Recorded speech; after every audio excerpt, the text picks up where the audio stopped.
নমস্কার, আপকামিং বাংলা চ্যানেলে আপনাদের সকলকে স্বাগত জানাই। আজকের ডিজিটাল শিক্ষা ব্যবস্থায় শুধু পড়ানো জানলেই হয় না, প্রযুক্তিকে সঠিকভাবে ব্যবহার করে শেখানোর দক্ষতাও অত্যন্ত গুরুত্বপূর্ণ। আর সেই কারণেই নিষ্ঠার instructional design for techno pedagogy কোর্সটি প্রতিটি শিক্ষকের জন্য অত্যন্ত গুরুত্বপূর্ণ। আজকের এই ভিডিওতে ধাপে ধাপে সমস্ত গুরুত্বপূর্ণ প্রশ্নের উত্তর এবং সার্টিফিকেট ডাউনলোডের পুরো প্রক্রিয়া দেখানো হবে। এই কোর্সের ভিডিও দেওয়ার জন্য বহু মাননীয় শিক্ষক শিক্ষিকা আমাকে কমেন্ট করে রিকোয়েস্ট করেছিলেন। আপনাদের রিকোয়েস্টেই আজকের এই ভিডিওটা নিয়ে এসেছি। তাহলে চলুন আর টাইম ওয়েস্ট না করে ভিডিওটা শুরু করা যাক। আপনাদের রিকোয়েস্ট করব, যদি ভিডিওটি একটু হলেও আপনার উপকারে আসে তাহলে চ্যানেলটি সাবস্ক্রাইব করে হাইপ বটনটি প্রেস করে দেবেন। আগের ভিডিওটা ভালোবেসে যারা হাইপ করেছেন সেই কয়েকজন মানুষকে অসংখ্য ধন্যবাদ জানাই। দেখুন, আমি দীক্ষা কোর্সেস অ্যাপটি খুলে নিয়েছি। এখানে মাই লার্নিং সেকশানে আপনারা দেখতেই পাচ্ছেন আমি আজকে যে কোর্সটি আপনাদের সম্পূর্ণ কমপ্লিট করে দেখাবো, instructional design for techno pedagogy integration. এই কোর্সটি আজকে আপনাদের কমপ্লিট করে দেখাবো। দেখুন 92% কমপ্লিট হয়ে আছে, অর্থাৎ এই কোর্সটাতে যদি আমি যাই, এর লেসনের মধ্যে গেলে দেখতে পাবেন প্রত্যেকটা মডিউলের যে ভিডিওগুলো আছে সেগুলো আমি আগেই দেখে নিয়েছি। এখানে এক্ষেত্রে দেখুন মডিউল 6 পর্যন্ত, যেটা মডিউল 5, এখান পর্যন্ত আপনার ভিডিও এবং পিডিএফ আছে। এগুলো সব কমপ্লিট করে নেওয়ার পর আপনার মডিউল 7-এ অ্যাসেসমেন্ট আছে, অর্থাৎ আপনাকে পরীক্ষাটা দিতে হবে। পরীক্ষা দিয়ে পাস করলেই কিন্তু ফিডব্যাক ফর্ম ফিল আপ করে তারপর সার্টিফিকেট নিতে পারবেন। চলুন আমি আপনাদের সরাসরি অ্যাসেসমেন্ট পরীক্ষাটা দিয়ে নিই এবং আপনাদের দেখিয়ে দিই কীভাবে সার্টিফিকেট পাবেন। দেখুন, এখানে আমি অ্যাসেসমেন্টে ক্লিক করে নিয়েছি এবং এখানে অ্যাটেম্প্ট দেখাচ্ছে 3টে, অর্থাৎ আপনি ম্যাক্সিমাম 3বারই এই অ্যাসেসমেন্টটা দিতে পারবেন। তা না হলে 3বারের মধ্যে যদি পাস না করতে পারেন তাহলে কিন্তু পুরো কোর্সটাই লক হয়ে যাবে। এবার দেখুন 30টা কোশ্চেন আছে। 30টা কোশ্চেনের মধ্যে 21টা কোশ্চেন ঠিক করতেই হবে, অর্থাৎ 70% স্কোর আপনাকে করে নিতেই হবে। এবার চলুন স্টার্ট অ্যাসেসমেন্টে আমি ক্লিক করছি। ক্লিক করলে কিন্তু আমার অ্যাসেসমেন্ট স্টার্ট হয়ে যাবে। দেখুন আমি স্টার্ট অ্যাসেসমেন্টে ক্লিক করেছি। কোশ্চেন নাম্বার 1 এসে গেছে। A major difference between an adaptive and a personalised learning platform is that option A, adaptive platforms are always free. Option B, adaptive platforms require no human instructor. Option C, personalized platforms are exclusively used in higher education. Option D, adaptive platforms respond to learner performance. দেখুন এক্ষেত্রে আমি option D choose করে নিচ্ছি এবং next কোশ্চেনে যাচ্ছি। Question number 2, what is the primary characteristics that differentiates adaptive learning from traditional learning. এক্ষেত্রে দেখুন option A, it uses technology to deliver content. Option B, it adjust the learning path in real time based on the learner's performance. Option C, it relies solely on teacher led instruction. Option D, it allows students to choose their own topic. দেখুন এক্ষেত্রে আমি option B choose করছি এবং next কোশ্চেনে যাচ্ছি। Question number 3, e content development primarily aims at option A, replacing teachers completely. Option B, reducing classroom interaction. Option C, entertainment only. Option D, delivering learning resources digitally. দেখুন এক্ষেত্রে আমি option D choose করছি এবং next কোশ্চেনে যাচ্ছি। Question number 4, which of the behavioural patterns of the learner should be taken into consideration while designing instructions. Option A, assurance. Option B, creativity. Option C, principles. Option D, psychomotor. দেখুন এক্ষেত্রে আমি option D choose করছি এবং next কোশ্চেনে যাচ্ছি। Question number 5, reflection activities supported by ICT aim to option A, encourage memorization of digital notes. Option B, connect learning with life experiences and foster empathy. Option C, replace textbooks completely. Option D, increase screen time for students. দেখুন এক্ষেত্রে আমি option B choose করছি এবং next কোশ্চেনে যাচ্ছি। Question number 6, a major advantage of e-content is it supports self-paced and flexible learning. Option B, it reduces the role of pedagogy. Option C, it is the same for all learners without customization. Option D, it eliminates the need for assessments. দেখুন এক্ষেত্রে আমি option A choose করছি এবং next কোশ্চেনে যাচ্ছি। Question number 7, which scenario best illustrates the use of adaptive learning? Option A, student chooses a project based on a topic they find interesting. Option B, a school allows students to take courses from a different school district. Option C, an online math program provides more practice problems. Option D, a teacher gives a lecture to the whole class and assigns the same homework to everyone. দেখুন এক্ষেত্রে আমি option C choose করছি এবং next কোশ্চেনে যাচ্ছি। Question number 8, a corporate trainer is tasked with designing a new training program for mid-level managers. The company needs to quickly address a new market trend, and the trainer must be able to adapt the training based on real-time feedback. Which instructional design model is most suitable for the scenario? দেখুন option A দিয়েছে Kemp, option B ADDIE, option C agile, option D Dick and Carey. দেখুন এক্ষেত্রে option C D এর মধ্যে আমি একটু confuse আছি, তবুও আমি সি অপশানটা চুজ করছি এবং নেক্সট কোশ্চেনে যাচ্ছি। Question number 9, which of the following is most commonly used in content development? Option A Bloom's taxonomy, option B ADDIE model, option C multiple intelligence theory, option D Vygotsky social development theory. এক্ষেত্রে আমি option B choose করছি এবং next কোশ্চেনে যাচ্ছি। Question number 10, which of Gagne's events is most directly linked to the design phase of the ADL model? তাহলে এক্ষেত্রে option A দেখুন providing learning guidance, option B presenting the stimulus, option C gaining attention, option D informing learners of the objective. দেখুন এক্ষেত্রে আমি option D choose করছি, informing learners of the objective, এবং next কোশ্চেনে যাচ্ছি। Question number 11, which of the following is not a 21st century skill emphasized through ICT integration? Option A, critical thinking, option B, creativity, option C, memorization, option D, collaboration. দেখুন এক্ষেত্রে আমি option C choose করছি এবং next কোশ্চেনে যাচ্ছি। Question number 12, which of the following is an example of learning? Option A, riding a bicycle, option B, follow a recipe watched on YouTube, option C, helping a friend select a dress from Myntra, option D, help your brother park a car. এর উত্তরটা আপনারাও জানেন, আপনারাও যেমন YouTube দেখে শিখছেন সেরকম follow A recipe watched on YouTube, এটা কিন্তু ইউটিউবে দেখে যে শিখছেন এটা কিন্তু একটা লার্নিং প্রসেস, তাই আমি অপশান বি চুজ করলাম। এবার দেখুন নেক্সট কোশ্চেনে যাচ্ছি। Question number 13, which of the following is a challenge in content development? Option A easy LMS integration, option B rapidly changing technology, option C low resource requirements, option D high learner motivation. দেখুন এক্ষেত্রে আমি option B choose করছি এবং next কোশ্চেনে যাচ্ছি। Question number 14, an instructional designer creating a personalised learning course would most likely focus on option A developing learning playlists, option B creating a single comprehensive final exam, option C ensuring all students use the same learning resources, option D using a fixed schedule for all content delivery and assessments. দেখুন এক্ষেত্রে আমি option A choose করছি এবং next কোশ্চেনে যাচ্ছি। Question number 15, Mister Rina sequences her session through the year such that students become an expert of solving word problems of geometry. Which characteristics of instructional design can be observed here? Option A learner oriented, option B is a team effort, option C focus on real world performance, option D goal oriented. দেখুন এক্ষেত্রে আমি option D choose করছি এবং next কোশ্চেনে যাচ্ছি। Question number 16, which of the following is not a stage in content development?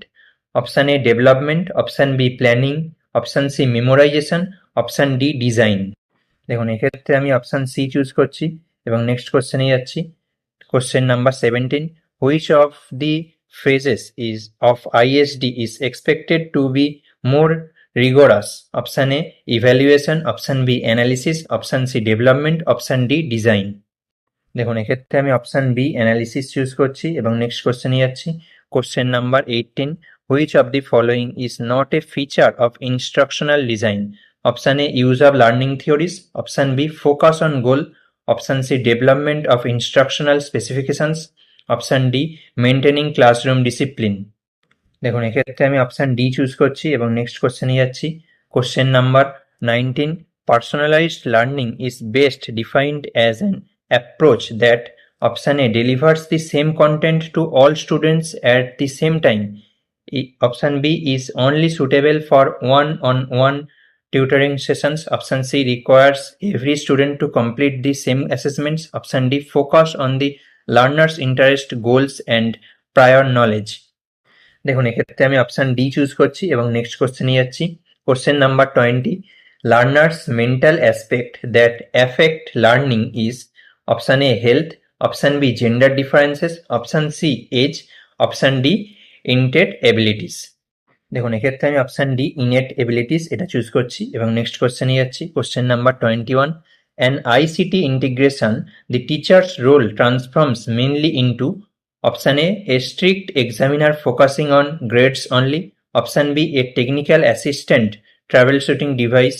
Option C, a passive observer. Option D, a facilitator, mentor and designer of learning experiences. দেখুন এক্ষেত্রে আমি option D choose করছি এবং next কোশ্চেনে যাচ্ছি। Next question number 22, the principle of chunking information in e-content design refers to Option A, presenting the entire syllabus in one module. Option B, repeating information multiple times. Option C, breaking content into small manageable units. Option D, using multimedia only. দেখুন এক্ষেত্রে আমি option C choose করছি এবং next কোশ্চেনে যাচ্ছি। Question number 23, the Dick and Carey model is known for its systematic linear approach. Which of the following activities is a core component of the model's initial stage?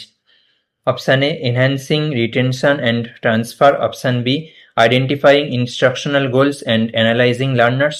Option C, designing and conducting a summative evaluation. Option D, utilizing media and materials. দেখুন এক্ষেত্রে আমি option B choose করছি এবং next কোশ্চেনে যাচ্ছি। Question number 24, which activity stage uses loop tools like Padlet or Micro for group brainstorming? Option A, introduction. Option B, reflection and growth.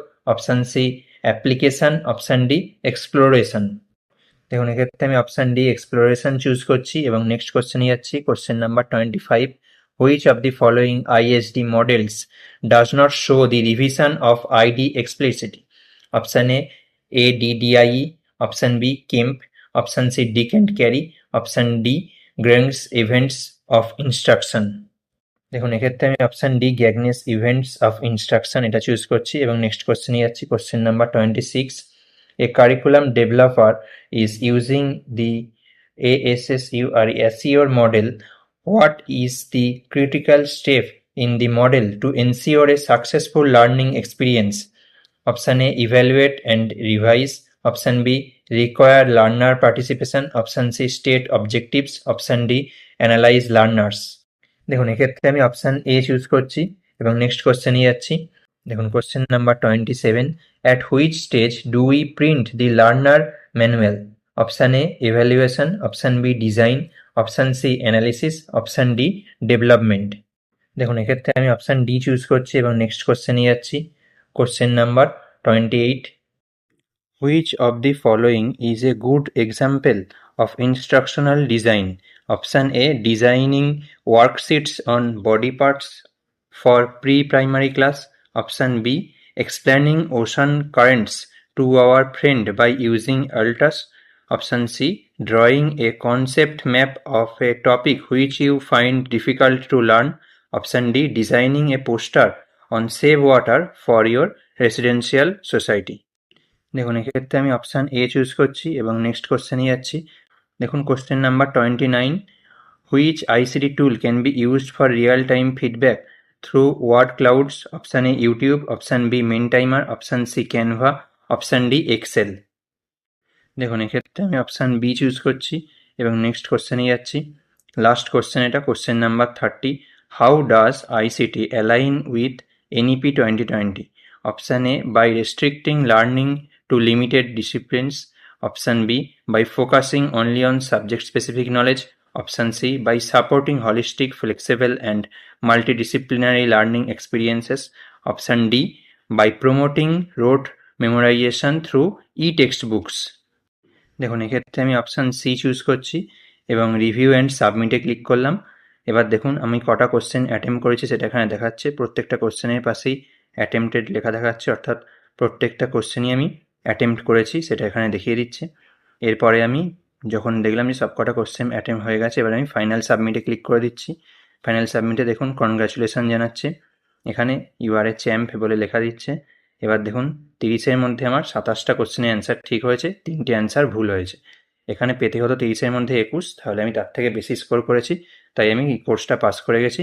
এবার চলুন আপনাদের ফিডব্যাক ফর্ম জমা দিয়ে সার্টিফিকেট ডাউনলোড করে ডাইরেক্ট দেখিয়ে দিই। দেখুন আমি ব্যাকে হোম পেজে চলে এসেছি এবং এখানে আপনারা দেখতেই পাচ্ছেন যে instructional design for techno pedagogy integration, এটা 100% কমপ্লিট হয়ে গেছে। এটা এখন ক্লিক করছি, লেসনে যাচ্ছি, লেসনে গিয়ে দেখুন আমার এখানে যে অ্যাসেসমেন্টটা আছে, অ্যাসেসমেন্টে দেখুন টিক পড়ে গেছে, অর্থাৎ অ্যাসেসমেন্ট আমার কমপ্লিট হয়ে গেছে। এবার দেখুন ফিডব্যাক ফর্ম আসবে, ফিডব্যাক ফর্মে আমি ক্লিক করলাম, ফিডব্যাক ফর্মটা আমার ফিল আপ করা হয়নি। এখানে 21টা কোশ্চেন আছে। এটা কিন্তু আমি আপনাদের অনেকবারই এর আগের যে ভিডিওগুলো আছে তাতে দেখিয়ে দিয়েছি যে এখানে আপনার 5টা করে অপশান থাকবে। এই 5টা অপশানের মধ্যে আপনার প্রত্যেকটা কোশ্চেনে যেটা আপনার মতামত সেটা কিন্তু টিক দিলেই হবে, এবং শেষে গিয়ে আপনার কোনো পার্সোনাল মতামত থাকলে এই কোর্সটাকে আরও সুন্দরভাবে কী করে এগিয়ে নিয়ে যাওয়া যায় সেটা আপনি লিখে সাবমিট ফিডব্যাক করলেই হবে। আচ্ছা, অনেকেই ফিডব্যাক ফর্মটা ফিল আপ দেখতে চান, তাদের জন্য এই ফর্মটা ফিল আপ আমি দেখিয়ে দেবো। আপনারা কিন্তু আপনাদের মতো ফিডব্যাক ফর্ম ফিল আপ করতেই পারেন।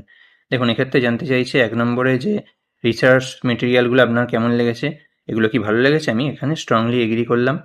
আপনারা কিন্তু নিজেদের মতো ফিডব্যাক দিতেই পারেন এবং এই পার্টটা স্কিপ করেও যেতে পারেন। দেখুন এক্ষেত্রে আমি পরের কোশ্চেনটাও যেটা জানতে চেয়েছিল সেটাও আমি এগ্রি করলাম। এ বলছে টাইম যেটা প্রোভাইড করেছে এই কোর্সটার জন্য সেটা কি ঠিক আছে, আমি বললাম অ্যাপ্রোপ্রিয়েট আছে এটা। এবারে বলছে কোয়ালিটি কীরকম আছে, এই যে ট্রেনিং রিসোর্স যেগুলো সাপোর্ট করছে লার্নিং এক্সপিরিয়েন্স সেগুলো কি ঠিকঠাক আছে, আমি এখানে স্ট্রংলি এগ্রি করলাম। এবার দেখুন বলছে the content provided during the training can be effectively used in professional practice. বলছে যে এই যে কন্টেন্টগুলো দিয়েছে এগুলো কি প্রফেশনাল প্র্যাকটিসে ইউজ করা যাবে বা কাজের ক্ষেত্রে, আমি এখানে স্ট্রংলি এগ্রি করলাম যে হ্যাঁ আমি একেবারে একমত। এবার বলছে রিসোর্স পার্সন যে এক্সপ্লেন করেছে কনসেপ্টগুলো সেগুলো কি ক্লিয়ারলি এফেক্টিভলি এক্সপ্লেন করেছে। হ্যাঁ অবশ্যই, আপনারা ভিডিওটা খুব মনোযোগ দিয়ে দেখবেন, তাহলেই বুঝতে পারবেন যে রিসোর্স পার্সনরা কিন্তু যথেষ্ট মনোযোগের সঙ্গে এবং যথেষ্ট এফর্ট দিয়ে কাজটা করেছেন। Resource person provided relevant example কীরকম কী দিয়েছে, ভালোই এক্সাম্পল দিয়েছে। আচ্ছা, আর কি বলছে resource person used appropriate teaching method, বলছে রিসোর্স পার্সন কি appropriate teaching method, communication technique এইসব কি ইউজ করেছে। হ্যাঁ অবশ্যই ইউজ করেছে। আচ্ছা, এরপরে বলছে দেখুন সেশন যেটা কন্ডাক্ট করা হয়েছে রিসোর্স পার্সনদের দ্বারা সেটা কি এনগেজিং ছিল, ইউজফুল ছিল কি প্রফেশনাল লার্নিংয়ের জন্য, অবশ্যই এনগেজিং এবং ইউজফুল ছিল। আচ্ছা, এবারে বলছে how do you rate the overall delivery session, resource যেটা হয়েছে সেশন যে ডেলিভারি হয়েছে সেটাকে আপনি কীভাবে রেট করবেন, এক্সেলেন্ট হয়েছে। আচ্ছা, the content covered in the training programme was relevant and professional need, বলছে এই যে কন্টেন্টগুলো কভার হয়েছে এগুলো প্রফেশনাল নিডের ক্ষেত্রে কি যুক্তিযুক্ত, অবশ্যই যুক্তিযুক্ত। এবার দেখুন content was well structured and organised in a logical manner, অবশ্যই লজিক্যাল ম্যানারে অর্গানাইজড ওয়েতে কন্টেন্টগুলো ছিল। আবার বলছি যে the depth scope of content are appropriate for the training objective, training অবজেক্টিভের জন্য এই ডেপথ স্কোপটা কি অ্যাপ্রোপ্রিয়েট, অবশ্যই অ্যাপ্রোপ্রিয়েট। এবারে দেখুন the content provided practical knowledge and useful insights for application in work teaching, হ্যাঁ অবশ্যই এটা অ্যাপ্লিকেশান করা যাবে টিচিংয়ের ক্ষেত্রে বা আপনার কাজের ক্ষেত্রে। বলছি এই ট্রেনিংটা করে কি আপনি আপনার আন্ডারস্ট্যান্ডিংকে আরও এফেক্টিভলি এনহ্যান্স করতে পেরেছেন, অবশ্যই এনহ্যান্স করতে পেরেছি। আচ্ছা, বলছে how do you rate the overall experience of the training, overall experience কীরকম ছিল, আমার তো এক্সেলেন্ট ছিল, আপনারা আপনাদের মতো দেবেন। এবং would you recommend this training program to others, এই ট্রেনিংটা অন্যদের করার জন্য কি রেকমেন্ড করবেন, অবশ্যই রেকমেন্ড করবো, আমি তো আপনাদেরও রেকমেন্ড করছি এই ট্রেনিংটা করে দেখুন, খুবই ভালো লাগবে। Was a training duration appropriate for the content cover, বলছে যে ট্রেনিং ডিউরেশনটা ছিল যে টাইমটা সেটা কি অ্যাপ্রোপ্রিয়েট, হ্যাঁ অবশ্যই অ্যাপ্রোপ্রিয়েট ছিল। বলছে what aspects of the training could be improved, বলছে কোন কোন জায়গাগুলো ইমপ্রুভমেন্ট করতে হবে সেটা এখানে বলতে, আমি কিন্তু এখানে বলে দেবো যে অল অ্যাসপেক্টস আর অলরেডি ইমপ্রুভড, অল অ্যাসপেক্টস আর অলরেডি ভেরি গুড বা ভেরি নাইস দিয়ে দিলাম। দিয়ে এরপরে দেখুন বলছে হোয়াট কনস্ট্যান্ট চ্যালেঞ্জেস বা ডিড ইউ ফেস, বলছে আপনি কি কি চ্যালেঞ্জ ফেস করেছেন এই কোর্সটা করার সময়। নো সাচ চ্যালেঞ্জ, আমি সেরকম কিছু চ্যালেঞ্জ ফেস করিনি, কোনো রকম কোনো চ্যালেঞ্জ ফেস করিনি। আচ্ছা, please provide any additional comment or suggestion, যদি কিছু সাজেশন থাকে এই ব্যাপারে সেই রকম সাজেস্ট করতে বলছে। সাজেস্ট করব যে give Bengali as a language option. বুঝতেই পারছেন যে এখনো পর্যন্ত কিন্তু এই কোর্সটা শুধুমাত্র ইংলিশ আর হিন্দিতেই করা যায়, কিন্তু এখনো পর্যন্ত বাংলার কোনো অপশান নেই। তাই জন্য আমি এখানে সাজেস্ট করলাম যে give Bengali as a language option, যাতে আপনাদের মতো অনেক শিক্ষক শিক্ষিকা যারা আছেন যাদের ইংলিশে কোর্সটা করতে একটু অসুবিধে হচ্ছে, তারা কিন্তু বাংলাতেও এই কোর্সটা করতে পারবেন। এবার দেখুন এখানে সাবমিট ফিডব্যাক, আমি এখানে ফিডব্যাক ফর্মটা সাবমিট করে দিলাম। আমার এখানে থ্যাংক ইউ জানাচ্ছে যে পার্টিসিপেশন করার জন্য। এখানে একটু নেটওয়ার্ক এররের প্রবলেম হচ্ছে, আমি এটাকে রিফ্রেশ করে নিয়ে আবার আসছি, এসে আপনাদের সার্টিফিকেট ডাউনলোডটা করে দেখাচ্ছি। দেখুন এবারে কিন্তু আপনারা দেখতেই পাচ্ছেন যে কোর্সটা আমার ফিনিশড কোর্সের মধ্যে চলে এসছে। দেখতেই পাচ্ছেন কোর্সের নামটা এবং এটা 100% কমপ্লিট সেটা দেখাচ্ছে। এবার চলুন গিয়ে আপনাদের সার্টিফিকেটটা ডাউনলোড করে দেখে দিই। এখানে এসে প্রথমে লেসনে ক্লিক করবেন। লেসনে ক্লিক করে আবার একটা ফিডব্যাক জানতে চাইছি, এখানে আমি এক্সেলেন্ট দিয়ে দিলাম। দিয়ে আমি এই ফিডব্যাকটাও সাবমিট করে দিচ্ছি। দেখুন এই ফিডব্যাকটাও আমি সাবমিট করে দিয়েছি। দেখুন আপনাদের সামনে কিন্তু আমি সার্টিফিকেটটা ডাউনলোড করে নিয়ে চলে এসেছি। এখানে দেখুন দেখিয়ে দিচ্ছে national council of education research and training থেকে সার্টিফিকেটটা দেওয়া হয়েছে, সার্টিফিকেট অফ কমপ্লিশন, অর্থাৎ সার্টিফিকেট দেওয়া হচ্ছে যে কমপ্লিট করার জন্য। দীক্ষা পোর্টাল থেকে যে করা হয়েছে সেটাও দেখুন এখানে লোগোতে দেখিয়েও দিচ্ছে। এখানে নাম দেখাচ্ছে এবং এখানে কোর্সের আপনার সাবজেক্টটা দেখাচ্ছে, কোন সাবজেক্টের উপর আপনি কোর্সটা করেছেন। Instructional design for techno pedagogy integration. আর এখানে আপনার কোর্সের টাইমিংটা দেখাচ্ছে যে 8 ঘন্টার কোর্স ছিল এটা। সেই কোর্সটা কিন্তু আমি কমপ্লিট করে নিয়েছি এবং সাকসেসফুলি সার্টিফিকেটও ডাউনলোড করে নিয়েছি। তাহলে আপনাদের পুরো প্রসেসটা লাইভ দেখিয়ে দিলাম। আপনারাও নিজেরাও এই কোর্সটা কমপ্লিট করুন এবং আপনাদের কোর্সটা করে কেমন লাগছে আমাকে অবশ্যই জানান। ভিডিওটা উপকারী মনে হলে চ্যানেলটি অবশ্যই সাবস্ক্রাইব করুন এবং আপনার বন্ধুদের সাথে ভিডিওটি শেয়ার করুন। আপনার মনে কোনো প্রশ্ন থাকলে কমেন্ট করে অবশ্যই জানান এবং আপনি কোন বিষয়ে ভিডিও চান সেটাও জানান। ধন্যবাদ, দেখা হচ্ছে পরের ভিডিওতে। ভালো থাকবেন।